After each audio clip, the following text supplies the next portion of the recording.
So three-point starts are a staple in our acceleration progression.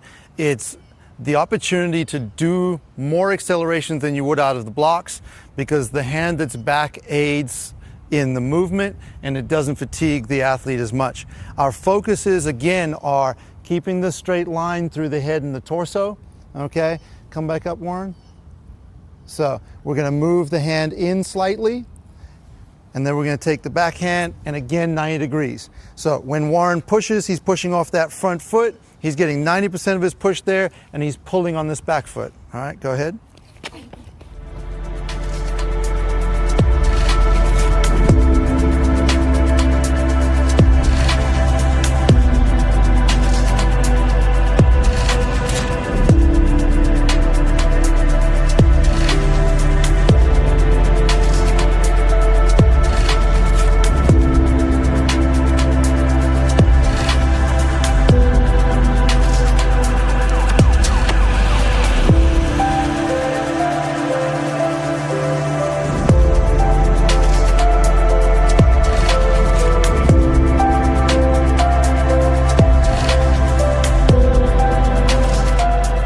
We're going to talk briefly about setting up for a three-point start or a two-point start or your block start. When we do this, the main focus is to create the correct shin angle on the front foot. We understand that a lot of athletes, especially football players, like to crowd the line and put their hand right next to their foot. This shin angle here is where I'm about to go. This is where all my power is going. It's going to go straight down my shin. So if I'm setting up like this, that means I'm pushing to the sky. It's not going to allow me to drive to my ultimate destination, which is the end of the track. And this goes for a 40, it goes for 100 meters.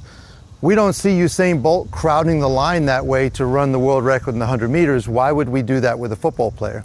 So what we're trying to do is move the front foot back, put 25 to 30% of our weight on our hand, create a shin angle that's close to 45 degrees, take this hand back here and drive hard off this foot and create a motion down the track that we can extend from that pushes us to our ultimate destination.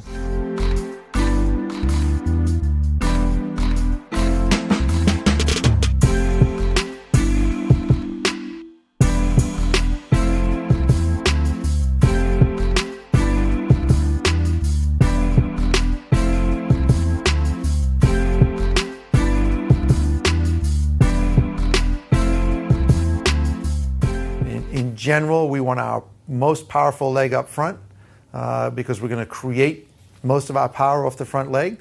So if an athlete kicks a soccer ball with one leg, then that's the plant leg's the one we want to be putting in the front because that's the most powerful leg. That's my balance leg.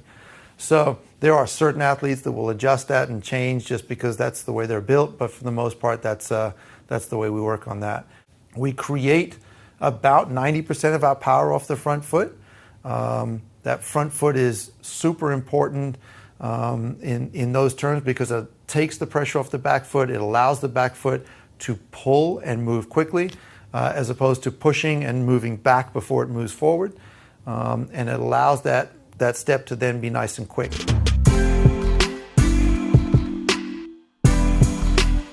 I don't want the chin up. I don't want the chin down on the chest. I want it in a straight line. I want that spine straight because once I get into that power position, when I get that chain of power, it allows me to make sure that line is exactly straight. Warren does a great job of this. He allows the head to be sitting on top of the shoulders and not pull up or pull down. So that's one of the first things we're looking at. The second thing we're looking at is in the set position. We're looking for that front shin angle and where I'm going to end up being. For Warren, it should be about 45 to 48 degrees. And then the next thing is in the set position, I want that front leg to be at a 90-degree angle and the back leg to be at 120. The front leg being at 90 brings us all the way back to the weight room and everything we do there. The heaviest I'll ever squat is squatting down to a 90-degree angle. It's where I get my most power. If I go below 90 degrees, I lose power and I lose a lift. If I don't come to 90 degrees, generally I don't have enough room to create power moving up.